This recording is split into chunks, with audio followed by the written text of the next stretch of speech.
Hey everyone, Sam here at Model Chili Scale Models, and here is Bandai's Super Star Destroyer model kit, which is a bit of an older kit, but I finally got my hands on one. There's not much to look at as far as the box goes. It is a micro kit, so it's going to be a pretty simple build. It's mainly going to be a bit of a paint job. I just thought it'll be a nice addition to my growing collection of tiny Bandai ships. So having a look inside the box, we've just got a single bag of sprue, a couple of runners, a third one for the base, and inside the lid is the assembly instructions. Not much of a painting guide, but I'll just be going off the colours as seen in the movie. So kind of a bluish grey for the main hull, and then a darker grey for the all the detailed bits. So let's get building.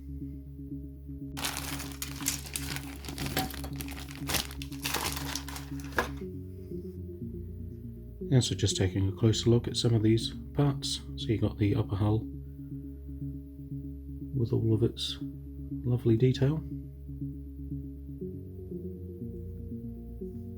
and more sections of all the detailed parts. The engines here go underneath, and second sprue is the lower hull, and all the built up top detail and more of the engine bits. And here is the tower, so you can just see how tiny that is to give an indication of the scale of this. So tiny, but still quite a lot of detail in there.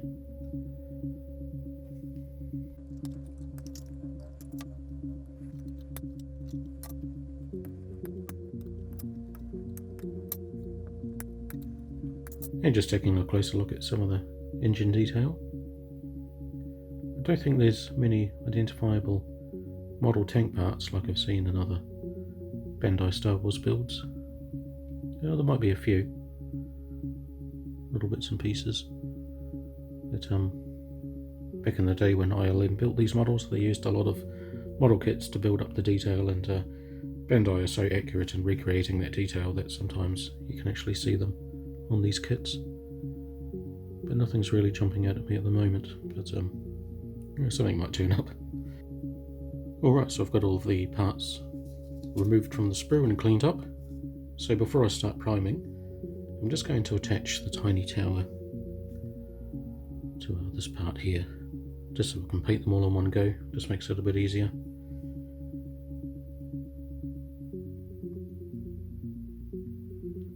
So that slots in there, and then gets pinned in this part.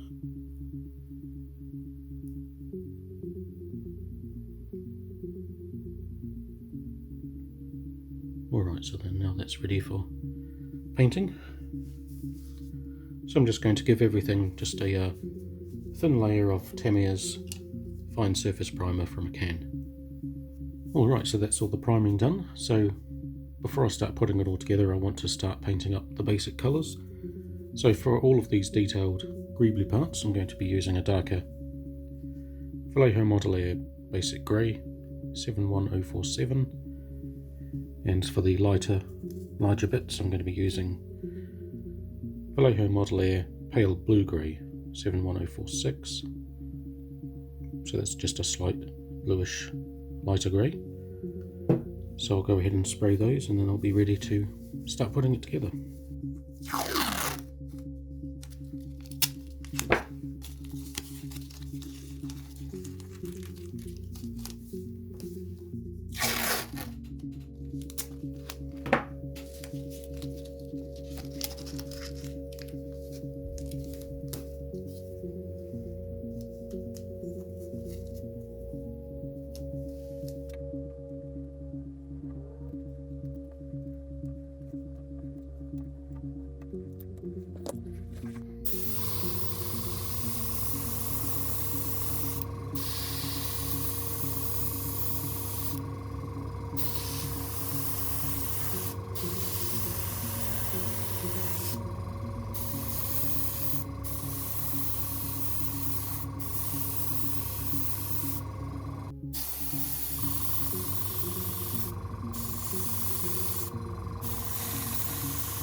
Alright, so the base coats have been applied, and so I ended up spraying the darker grey onto the insides of the two main superstructure pieces, just because a lot of this detail needs to be that colour once it's been put together. But what I need to do now is paint this section the darker grey, which I think I'll just do by hand instead of masking, and also these parts along this inner detail there needs to be dark grey too. So I'll just go ahead and start brush painting those.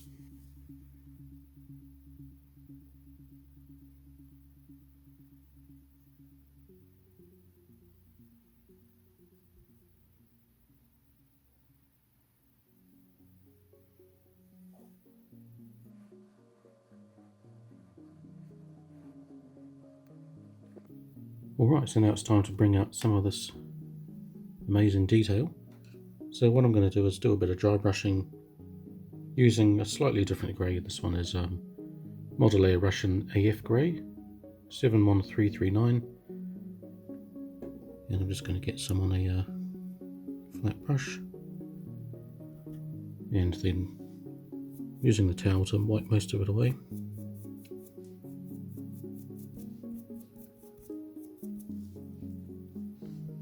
And then just start brushing it over all of this raised detail.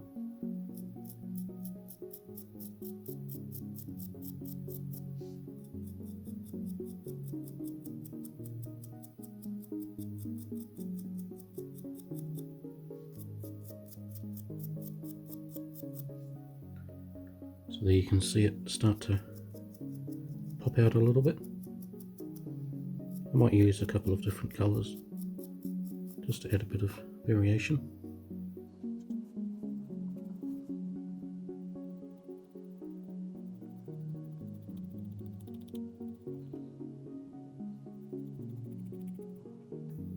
Right, so that's the dry brushing done, and I ended up using a little bit of this light blue 71257. So as you can see, it's really brought out a lot of that detail in there. So what I'm going to do next is push it all together.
Alright, so there it is, all put together, and yeah, it went together fairly well. There's just a couple of little things that caught me out, like this little peg here that sticks through, so that needs to be painted over because I sprayed it the dark grey thinking it was the underside. And just a couple of gaps along the join here, which I'm going to attempt to fill in just by using a little bit of Vallejo plastic putty.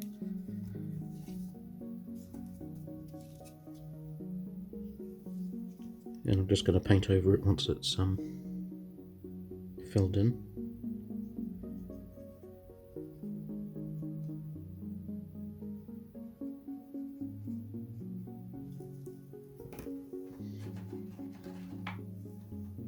And they're just using cotton bud to wipe away the excess. I might need to do it a couple of times just to get that gap filled in.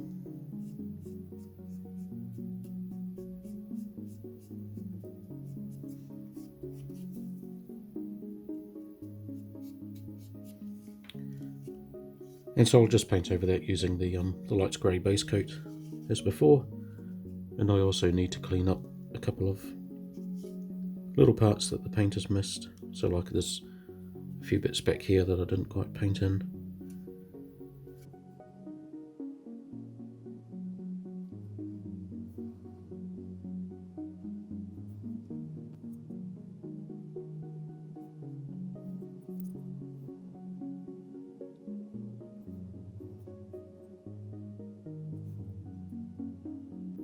Alright, so what I'm doing now is I've got the grey that I used for the dark pieces, and just thinned that right down with a bit of water, just to almost create a wash, but not quite. It's kind of like sort of a level between a wash and a paint. So just really thin basically. And I'm just painting up some of these raised areas around the edge of the dark section, just to create sort of a bridge between the light grey and the dark grey. So I've got a bit on the back here, and I did a bit on the front. And so I'm just going to do a few of these raised areas along the edge, and then I'll go back and dry brush this with the lighter grey, just to blend it in a little bit more. But this is just to create a bit of variation in the colour scheme, just to make it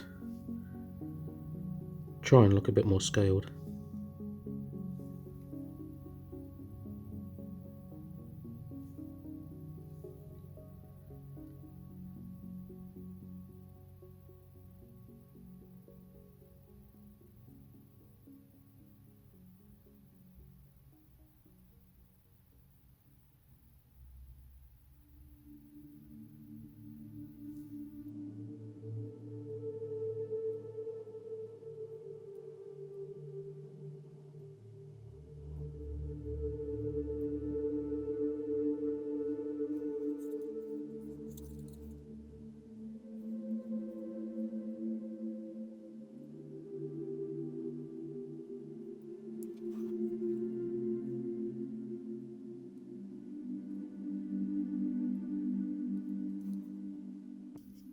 Alright, so I've done all of the major painting. So what I want to do next is apply a wash and experiment with different colours. So applying a wash to all of these raised bits along the surface, and maybe some even in the dark grey areas. But I don't want to experiment straight onto the paint, because it won't be easy to clean up or remove. So what I'm going to do first is give it a thin coat of Tamiya TS13 Clear. And this is not an acrylic paint, so once I put the acrylic wash on top of the clear coat, I'll be able to remove it with acrylic thinner, and it won't affect the paint underneath the clear. So quite a few people ask me about why I put on clear coats and why it doesn't damage the paint underneath when I use acrylic thinners, and it's basically because it is not affected by anything acrylic based. So it's just like a protective coat to keep all of this paintwork secure, and then I'm free to experiment and clean up anything that goes on top. So I'll go spray that outside and be right back. Alright, so that's the gloss coat down, and as you can see, nice and shiny, but more importantly, acrylic thinner is not going to get through this layer, so all of the paint's well protected. So now I'm going to start by applying Vallejo Model Wash, just grey colour. So I'm going to give that a first try, just to see how this goes down. So I'm just going to very accurately place this in all of the raised areas. Usually I'll just give the whole model a coat and then wipe away where I don't want it, but in this case I want to keep it as clean as possible.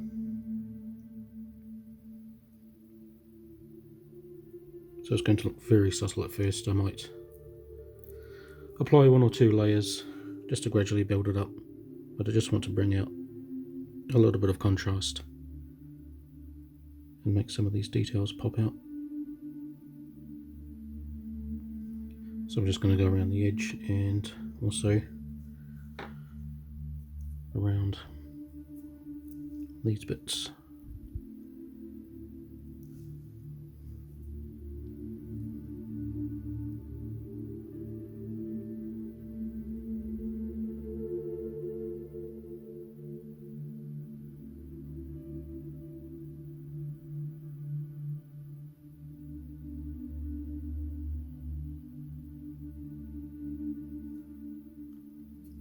So it's subtle, but hopefully the overall effect will be quite nice. I definitely will go back and clean up some parts later on, but yeah, I think this colour will do for now.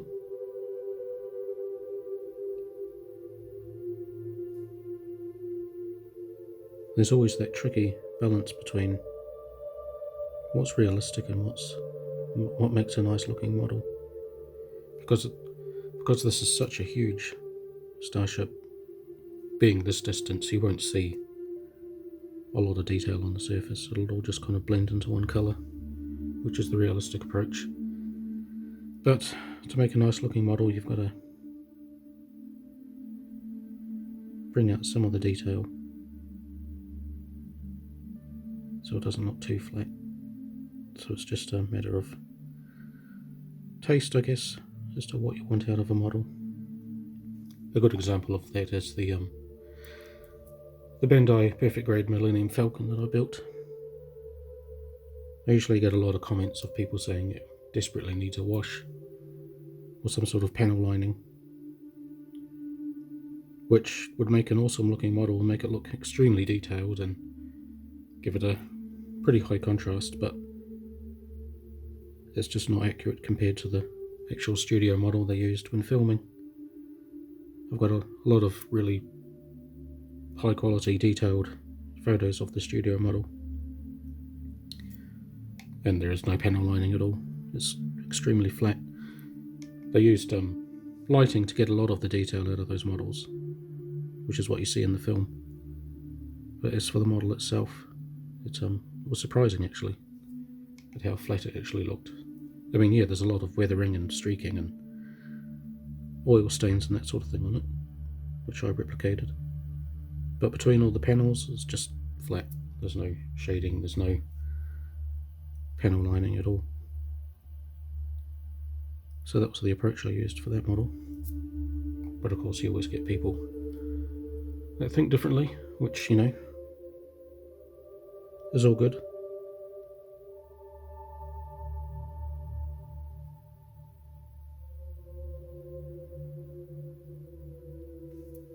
Just as long as you've got a good reason for doing what you do, you're pretty much free to do whatever when it comes to modelling, as long as it looks good for you. Alright, so I think this is starting to come together.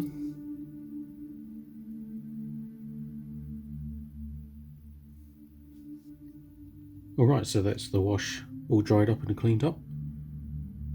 And so what I'm going to do now is apply a Vallejo Model Wash blue-grey, and I'm going to put that in certain areas of the dark grey section, so probably down in all the recessed parts, just to bring out a little bit of a hint of blue in all of these details.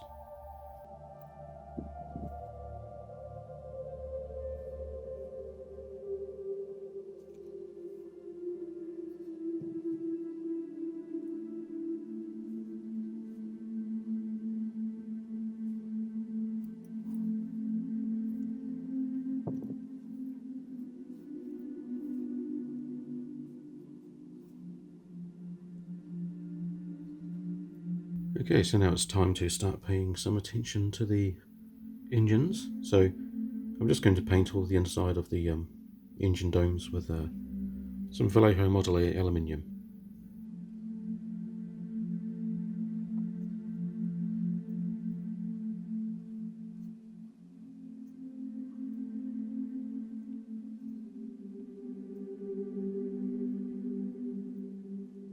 And now to do the orange engine glow, I'm going to just do a mix of Tamiya Transparent Red and Tamiya Transparent Yellow.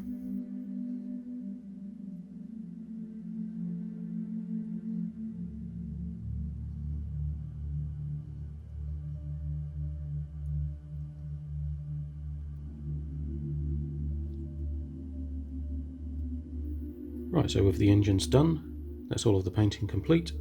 And so now I'm just going to do a final step and seal everything in and give it a flat coat using Tamiya's TS80 Flat Clear from a can.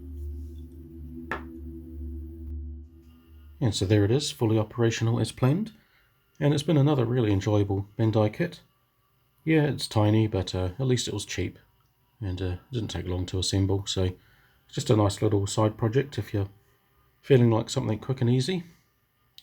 Relatively simple paint job, no decals, no fit issues. You can still kind of make out the little gap towards the back there, but it's not too bad. I suppose you could fill it up and sand it if you were really, really keen to get rid of that. But yeah, it doesn't bother me too much. And yeah, the detail on it is just amazing. As per Bandai standard, it really does just blow you away when you look at it in person. The camera really doesn't do it justice. So just taking a closer look here at all the details. And you can just make out the command tower peering out the top there. It has all of its little deflector shields and antenna in the middle there. And you can even just make out all of the sort of slats that come out of the neck, which is quite prominent in the Executor Superstar Destroyer. Yeah, I'm quite happy with how the wash came out. It brought out all of that detail without going overboard. Would have been nice to have a little bit more texture on these large flat areas, but yeah, at this scale it probably would have been a bit difficult to pull off convincingly. And I really like how the blue-grey wash came out in all of the dark areas. That just gives a hint of blue without being too blue. And the underside just packed with detail. Quite like how the engines came out. I did play around with the idea of painting on the orange glow that's quite prominent along the back, especially in the movie. But I wasn't quite sure how to pull it off, whether to do like a dry brush or just applying it with an airbrush. And because it's all orange, it might have looked a bit rusty, so I kind of left it. I might get another one of these and give it a go, but yeah, I wasn't quite confident enough to try and pull that off just yet. I kind of like how this looks, just without any orange glow. You could just look at this for ages and just pick out every single little detail. And yeah, so not much detail on the bottom grey surfaces for a wash, but there's a little bit to do. And the forward dark grey section. Again, just so intricate.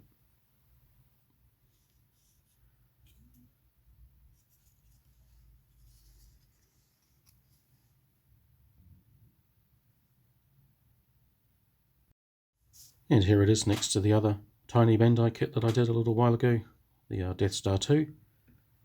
So I think all that's left to get now is the standard Star Destroyer in tiny scale, and that should make a nice little miniature collection. So I hope you've enjoyed that little build, and as always I'll be putting up photos on my Instagram account and links as to where you can buy these kits. And if you join up to my channel, you'll be able to access dozens more high quality, very detailed photos of this build in my Google Photos vault. If you just hit the join button under the video, you'll be able to see more details of that. And if you liked the video, please consider subscribing. It really helps me gauge what kind of content my viewers would like to see in the future. And I hope to see you again in the next video. So until next time, thanks for watching, and intensify the forward batteries. I don't want anything to get through.